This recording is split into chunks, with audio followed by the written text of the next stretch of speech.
developers in succession who tried to develop the project that Tyler Morse actually succeeded in, and both of those failed for lots of reasons. Tyler was the third to come around.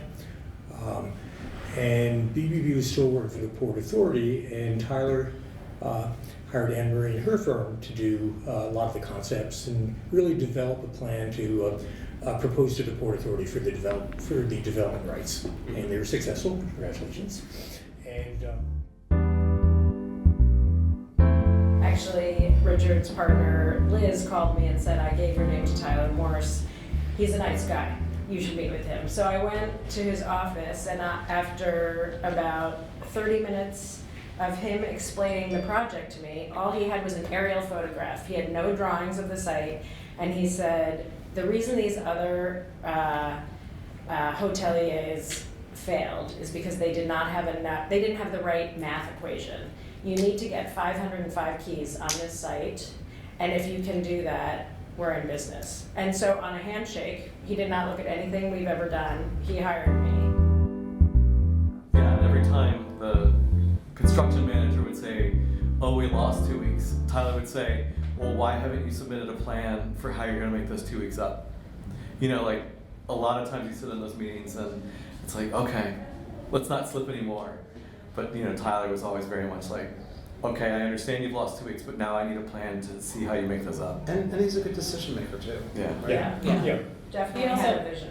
Sorry, he also forced us to meet every week, all of us together. And the initial conversation was, if you guys can't figure out how to work together, then you're out. And it worked, right? We ended up all loving each other, and really worked well together. But that meeting was very intense, and you had to come every single week with new ideas, new presentation. And commenting on each other's work was considered part of the deal. Yeah, it was a really nice collaboration. Yeah. You know, everyone had an equal role around the table. Right. But I will say the thing that came out of that is we almost ended up defending each other more. Yeah. Oh yeah, we ganged up on Tyler. For sure. It's like you walked into a room with like 8 other architects, and you think you're gonna hold your own against us? The yes and taking what he did and expanding on it. Yeah. Using it and expanding on it. And then what you Collaborate guys all with him. did as the modern interpretation of Saarinen design.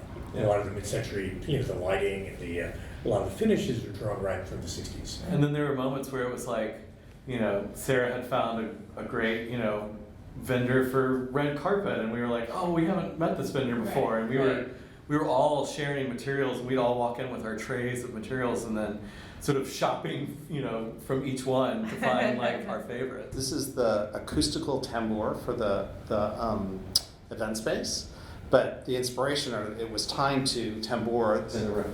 And it was literally in the GM headquarters, right? That's where we originally Right, got true, the idea, was true. from a Saarinen And- project. Yeah, we weren't just shopping Saarinen does TWA, right? We were shopping Saarinen does Saarinen. the world. Yeah.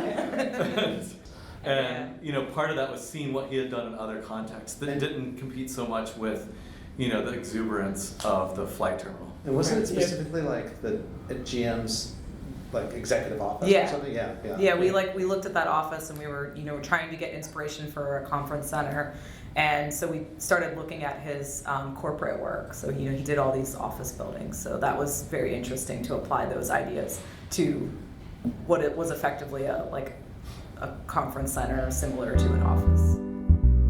So we had really spent a lot of time looking at both, like for example, the dormitory at Vassar College, right? That is kind of this beautiful building that's faceted.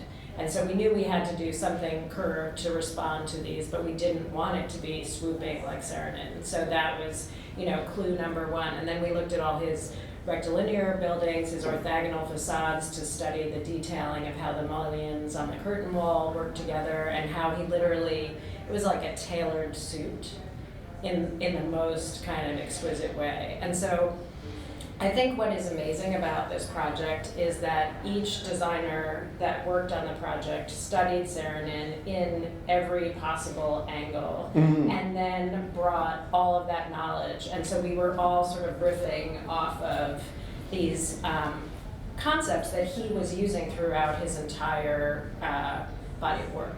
Yeah, I think we all have a really strong affinity to the kind of elegance and simplicity of, classic modern materials. Yeah, And keeping a yeah. simple palette, and, whether it's a more historic part of the building or the very contemporary, that's a common universal theme throughout the entire project. You guys did you and I both did competition. We did competition. Yeah. Right? So there was a competition that No, I didn't do it, I You didn't? refused. Oh, really? The Anyways, secret's out. we actually. we totally got boondoggled into Yeah, it. we And you guys did a great job. And of course, what we did, and in a way, in hindsight, it was an utter mistake, is we took the curvaceous character of the center and extended it into our offer for the hotel and conference center. So it's all swoopy and curvaceous. And we walk into the first meeting with him when we've basically gotten the commission, and we've got our deck out, and we're ready to start digging in and talking about how we're going to extend this. And he goes, "Oh, this is all wrong." And so what he was really pushing us all towards, I feel like, was looking at not the curvaceous stuff. So that would be the landmarked thing, would be the curvaceous. And the orthogonal, more institutional and corporate work was what we all started to look at to make a contrast. Saarinen's corporate work. Saarinen's corporate work, right, sorry. So Bell Labs. Yeah, we did the same thing, we had like a swoopy vanity for the guest rooms, and it just kept looking wrong, and he's just kind of like, just stop, just go back to like follow what Anne-Marie's doing in the buildings themselves. They're curved, but there's lots of linearity. I was following people hashtagging TWA, and at one point a couple's wedding came up that was in the junior ballroom. And I got emotional when I saw that, because it was beautiful black and white photography, but just to see this celebration happening in this space was Right, someone's life moment. someone's life very moment in cool. this space that we worked on. This was super cool. Yeah. Yeah, I'm sure you guys are getting calls from friends who've just stayed for the first time. 100%. Oh, yeah. 100%. Yeah. Yeah, I have two friends who have an 8-year-old daughters. They've gone for 3 or 4 years in a row for their annual birthday party, and they spend the weekend. Oh, that's nice. And they live about 5 miles away. And in a funny way, not since 1962, Yeah. which is the date of the building. I mean, design hasn't gotten the attention that it's getting now, kind of since then. Yeah, I was gonna say, I mean, the fact that your show has been so successful is such an amazing thing. I mean, I feel like there was like the whole wave of cooking, and now design seems to be finally getting some focus, and I really, And not a home improvement show. Right. Handled with a little gravitas, Right. and not like hijinks, Right. oh look, I'm gonna run through this wall. And- and it's only $200. And public space. Right, public Right. space. And I think it's about architecture with a capital A, in that it's public space. I mean, even if you don't stay there, the place is open 24 hours a day for people to enjoy.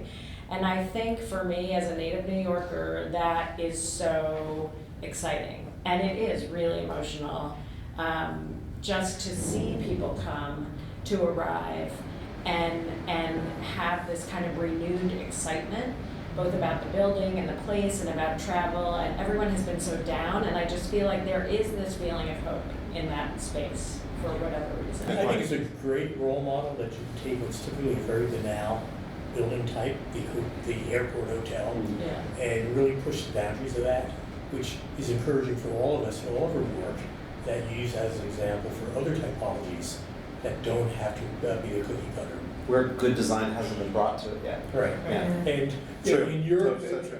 in other parts of the world, everyday life's exposed to much better design all the time. Yeah. And we are so far behind. This is a good step forward.